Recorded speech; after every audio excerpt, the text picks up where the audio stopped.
Corneal transplant क्या होता है? क्या कॉर्नियल ट्रांसप्लांट करने से आंख की रोशनी वापस आ जाती है?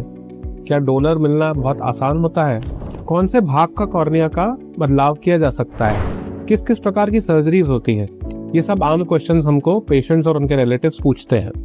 अगर आपको या आपके घर में किसी को भी आपके डॉक्टर ने कॉर्नियल ट्रांसप्लांट के बारे में हिदायत दी है तो ये वीडियो आपके लिए बहुत इंपॉर्टेंट है, क्योंकि इस वीडियो में हम डिस्कस करेंगे कि कॉर्निया क्या होता है, किन किन बीमारियों में कॉर्निया का ट्रांसपेरेंसी चला जाता है और किस किस पद्धति से कॉर्निया ट्रांसप्लांट करके आपकी नज़र को हम बढ़ा सकते हैं। नमस्कार, मेरा नाम डॉक्टर हर्ष मोने है।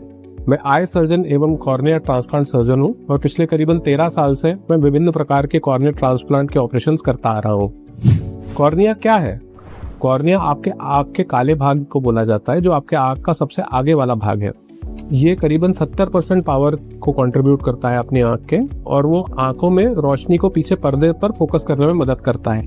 अगर किसी कारण से ये कॉर्निया सफ़ेद हो जाए या इसका शेप आड़ा टेढ़ा हो जाए तो आपको ब्लर दिखने लग जाता है।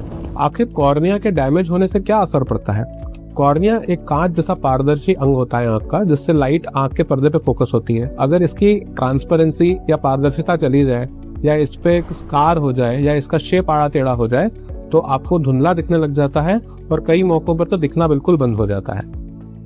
आखिर ये कॉर्निया सफ़ेद क्यों पड़ता है?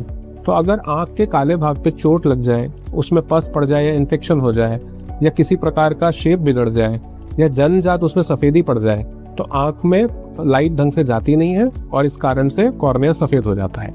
कॉर्निया ट्रांसप्लांट क्या होता है? कॉर्नियल ट्रांसप्लांटेशन उस प्रोसीजर का नाम होता है जिसके तहत हम आपके आँख के काले भाग को हटा के उसकी जगह मरणोपरांत जो लोग अपने आंखें दान देते हैं उससे बदल देते हैं। कॉर्निया ट्रांसप्लांट के कौन से प्रकार होते हैं? तो मुख्यतः 3 प्रकार का कॉर्नियल ट्रांसप्लांट होता है। फुल थिकनेस कॉर्नियल ट्रांसप्लांट, जिसमें पूरी तरह से मरीज का कॉर्निया हटा के नया कॉर्निया लगाया जाता है।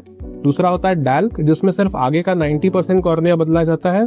और तीसरा होता है पीडेक, जिसमें पीछे का 10% का कॉर्निया बदलाया जाता है। किस पेशेंट के लिए कौन से प्रकार का कॉर्निया ट्रांसप्लांट सही है, इसकी जानकारी आपके कॉर्निया ट्रांसप्लांट सर्जन आपकी कुछ जांचें करके और इन्वेस्टिगेशंस करके आपको क्लियर कर पाएंगे। कॉर्निया की बीमारियों को नजरअंदाज करने के क्या नुकसान हो सकते हैं? आपका नज़र परमानेंटली डैमेज हो सकता है और लेट सर्जरी या कोई और ऑपरेशन करने के बाद भी नज़र पूरी तरह से वापस कई बार नहीं आ पाती है। कॉर्निया की बीमारियों के लिए क्या किया जा सकता है? थैंकफुली आजकल की नई टेक्नोलॉजी और सर्जिकल इम्प्रूवमेंट्स के कारण हम अगर सही समय पे कॉर्निया की बीमारियों को डायग्नोस कर पाते हैं तो सही डोनर सिलेक्शन और सही टेक्निक से हम काफ़ी अच्छी नज़र पेशेंट को दे सकते हैं। अगर आपके कॉर्निया डॉक्टर ने आपके आँख के काले भाग की कोई बीमारी बताई है तो प्लीज़ डिसीजन लेने में समय व्यर्थ मत करिए। नज़दीकी कॉर्नियल ट्रांसप्लांट सर्जन से जाके परामर्श लीजिए और नई तकनीकों से इलाज का फ़ायदा उठाइए। कॉर्निया डैमेज आपके आँख के नज़र का अंत नहीं है। कॉर्निया ट्रांसप्लांट करके हम आपकी आँख को एक नया जीवनदान दे सकते हैं।